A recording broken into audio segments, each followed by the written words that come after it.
sœurs. On en avait déjà parlé entre nous. Il me racontait qu'il avait oublié certaines choses. Pour moi, c'était dû à la vieillesse. Jusqu'au jour où c'était le jour du mariage de ma nièce. Le matin, il avait rendez-vous avec le dentiste. Et en sortant du cabinet, la dentiste l'a interpellé en disant « Vous avez oublié votre carnet ». Et c'est là, il a eu des yeux apeurés, des yeux perdus. Il m'a regardé, il cherchait un réconfort. Il avait l'air complètement perdu. Et là, il lui a expliqué qu'il avait laissé le carnet de chèques sur le bureau. C'est là que j'ai vu que c'était elle qui l'avait rempli, donc je me suis aperçu qu'il était incapable de remplir le chèque, alors que c'était lui qui faisait tous les papiers, qui faisait tout ce qui était administratif auparavant. Et soudain, je me suis aperçu qu'il ne pouvait même plus remplir un chèque. J'ai vu qu'il y avait vraiment quelque chose de très grave. Et c'est ce jour-là que j'ai mis le nom et que j'ai compris qu'il avait la maladie d'Alzheimer. Et une autre chose qui m'a aussi beaucoup frappée, qui va me rester, je pense, très longtemps, c'est justement au Nouvel An, en 2003, donc peu de temps, quelques mois après, le jour du Nouvel An, on allait lui souhaiter nos meilleurs vœux de bonne année. Et là, je lui ai dit, et qu'est-ce que je pourrais te souhaiter de plus? Et il m'a dit, ce que je voudrais, c'est m'en aller avant de faire souffrir ta mère. Donc, je suis persuadée qu'il le sentait et qu'il se sentait devenir dépendant. Donc, quand j'ai su que c'était vraiment la maladie d'Alzheimer, que j'ai compris toute la dépendance vis-à-vis de ses proches, j'ai déjà eu, oui, un sentiment d'injustice. Lui qui était si heureux, qui aimait la vie, qui aimait la nature, qui aimait des choses simples de la vie, il allait devenir indifférent à tout ça.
Quand on a la maladie d'Alzheimer, on perd sa personnalité, on n'est plus soi-même, peu à peu, donc on oublie les mots, mais après les noms, mais après on oublie les personnes, on ne sait plus qui elles sont.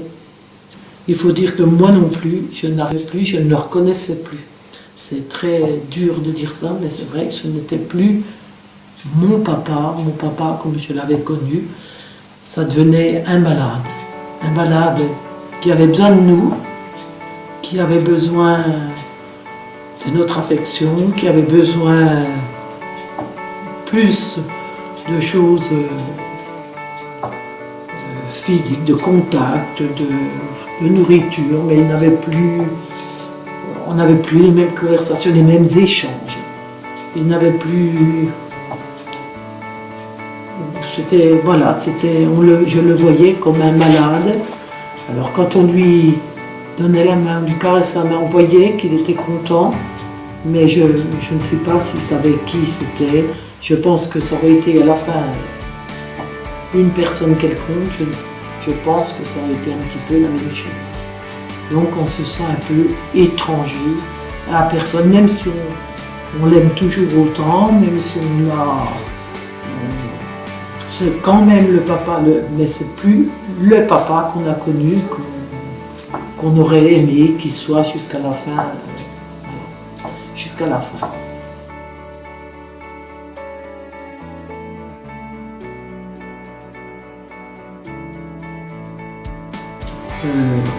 J'ai presque eu le début du deuil. Le début du deuil de mon papa. Il ne me reconnaissait plus.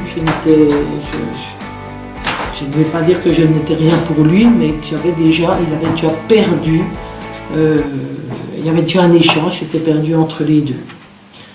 Et quand il est intervenu de l'hôpital, plusieurs mois après, c'est d'ailleurs la dernière fois, il m'a dit, j'ai été la seule qui l'a reconnu. Ma maman, elle l'a reconnu, pour ainsi dire, jusqu'à la fin. Et tout le monde, non. Et moi, par contre, il avait vu une fois, il m'a vu et il m'a dit, tiens, voici Didilette, comme il m'appelait quand j'étais toute petite. Et là, j'ai été bouleversée et ça m'a fait vraiment chaud au cœur, ça m'a redonné un petit peu quand même du réconfort, mais ça a été la dernière fois vraiment qu'il m'a dit mon surnom. Avec ma famille, on en parlait évidemment, on parlait de ce qu'il devenait, ou plutôt comment il était avant, un peu plus des anecdotes. Voilà, mais on a maladie, donc j'avais du mal, j'avais l'impression que si je le disais, j'allais encore perdre mon papa. C'était presque un refus de la maladie, un refus comme si, si je ne le disais pas, que ça allait un petit peu revenir, que ça avait... Voilà, on trouvait quand même des excuses. Quand il était à l'hôpital et qu'il perdait, on nous disait c'est normal, il n'a plus ses repères, donc on espérait toujours qu'en revenant à la maison, que ça irait mieux, qu'il y aurait une...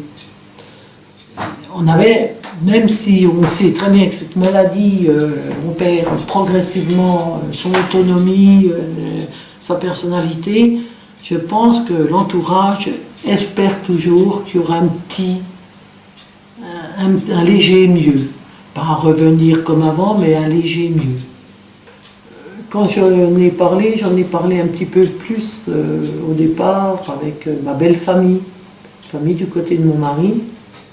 Et comme ils ne le voyaient pas très souvent, beaucoup pensaient qu'on voyait peut-être les choses un petit peu trop dramatiques, ne pensaient pas du tout que c'était aussi lourd.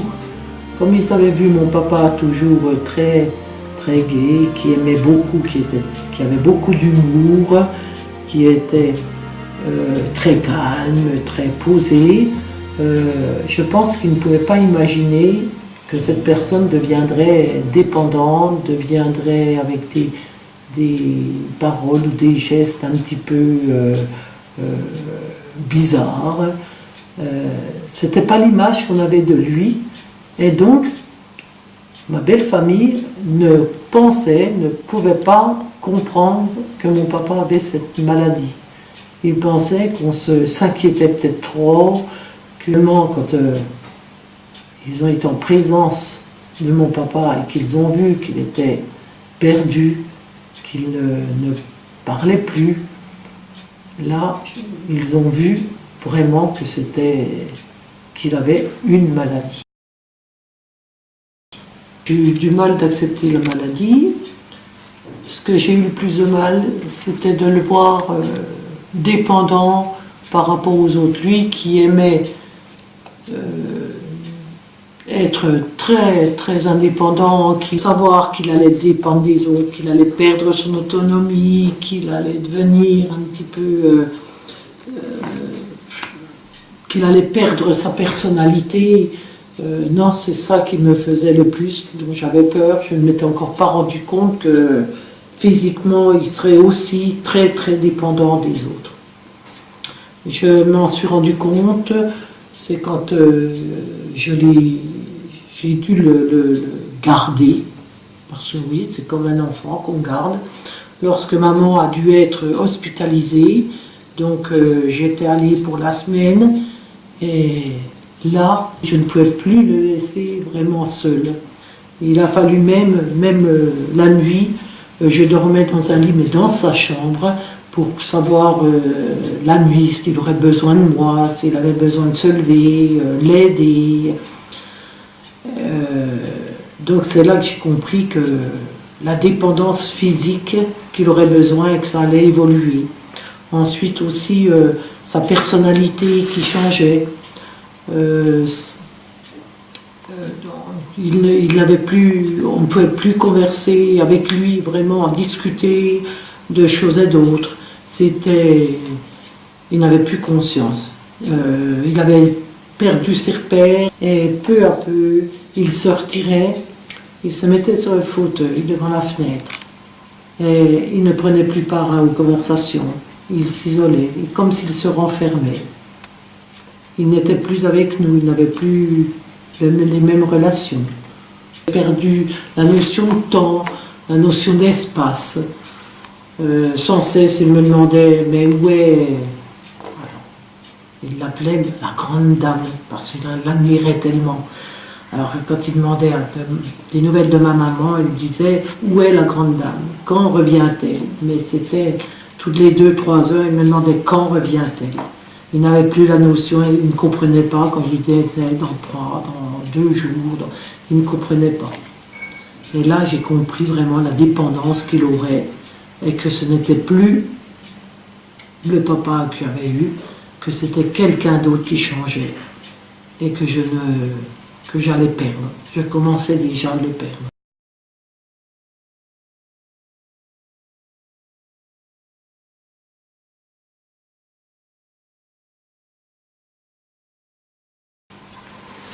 Et réaliser toutes les difficultés. En plus, ma sœur travaillait aussi, donc elle avait une profession. Il y avait aussi son mari, elle avait toute une famille. Donc, je lui ai dit, attention, réfléchis, c'est quelque chose d'énorme, ce que tu proposes. Est-ce que tu pourras le faire, mais aussi demande à ton mari, parce que vraiment, c'est quelque chose de très très conséquent qui va vraiment changer toute ta vie familiale. Mon beau-frère, sans hésiter, a dit bien sûr, on ne va pas le laisser en maison de retraite. On sait qu'ils n'ont pas la chaleur, l'affection dans une maison de retraite, qu'ils ne peuvent pas être 24 heures sur 24 à côté du malade. Ce n'est pas du tout les mêmes conditions, bien que les maisons de retraite fassent souvent le mieux possible. Mais le malade perd ses repères, le malade n'est pas tout seul là, alors que dans un milieu familial, qui était idéal chez ma sœur, parce qu'il y avait ma sœur.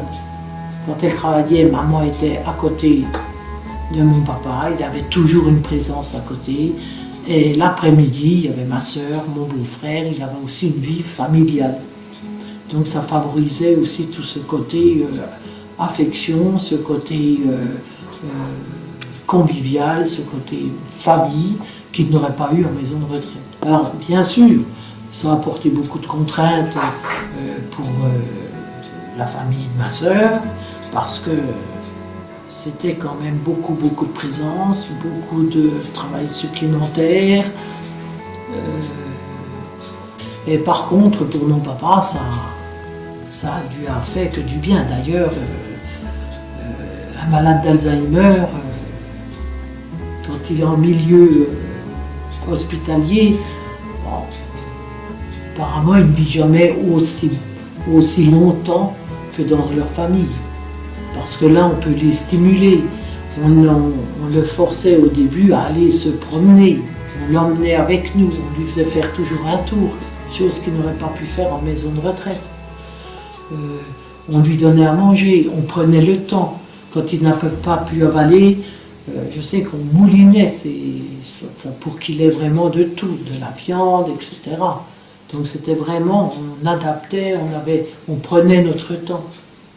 toute la famille a donné quand même un petit peu de son temps, mais bien sûr quelqu'un qu'on pourra remercier, c'est quand même ma sœur, qui a aussi pris dans sa maison, qui a pris une pièce, qu'on a aménagé la pièce pour mes parents.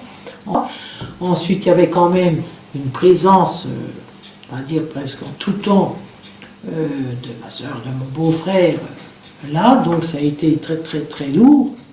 Mais de temps en temps, bon, quand on pouvait faire un petit peu les aider, oui, tout le monde y a donné un petit peu, a pris quelques jours ou est allé pour garder mon papa.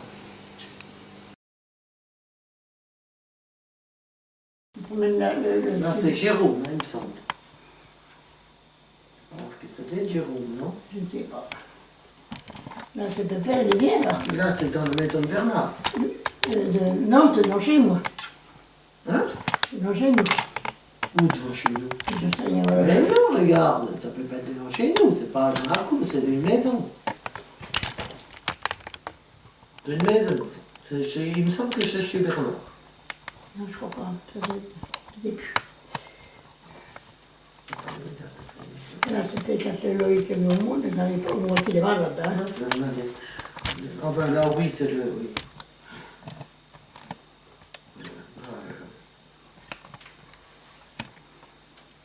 Là, je crois que c'était où, là, chez Bernadette, ça.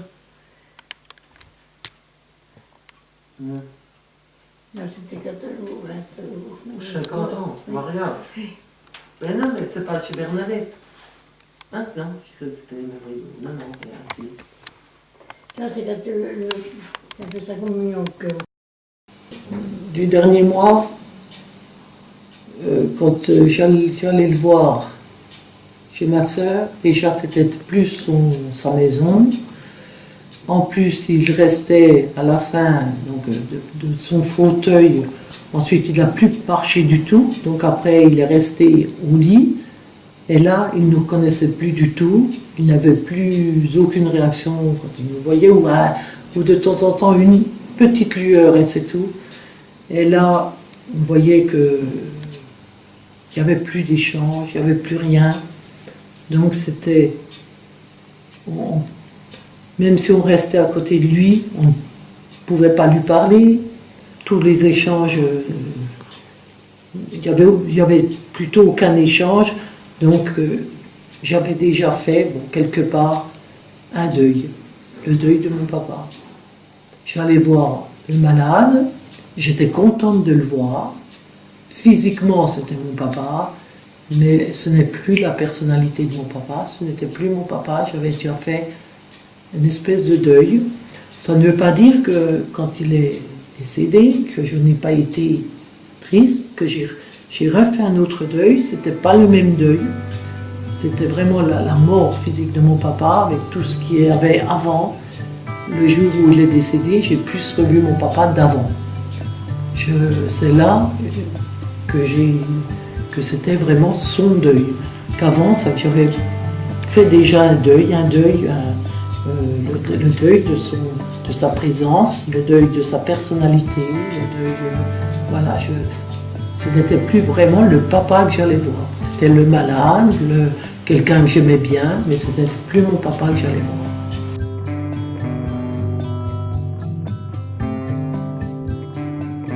Les études montrent quand même qu'il y a un milieu familial, qu'il y a une génétique, que c'est quand même génétiquement, on retrouve dans certaines familles. Donc c'est vrai, surtout si on l'a vécu. On a vu que c'est une maladie quand même très très lourde pour l'entourage, pour le malade au début, mais à la fin surtout pour l'entourage. Donc son frère est mort aussi alors qu'il avait la maladie d'Alzheimer. Sur 3 enfants, il y en avait 2 qui ont eu la maladie d'Alzheimer, lui et son jeune frère. Mais ce jeune frère n'a pas pu être pris en charge par la famille, et lui, il a eu la maladie d'Alzheimer, mais il est mort beaucoup plus vite est dans des conditions, je pense, plus douloureuses que mon papa. Il est en maison et à la fin, le frère de mon papa ne savait même plus manger. Donc il avait perdu ce réflexe et il est mort de faim. Donc ça a été quand même une mort beaucoup plus douloureuse, beaucoup plus difficile, due un petit peu à son placement. J'ai peur un petit peu pour moi, parce que se sentir dégradé, c'est un petit peu, bien sûr, ça fait mal, mais j'ai peur aussi pour ma famille, pour mon conjoint, pour mes enfants. Je ne voudrais pas, je veux surtout pas leur imposer d'assumer ceci qui est trop lourd, qui pourrait détruire une famille.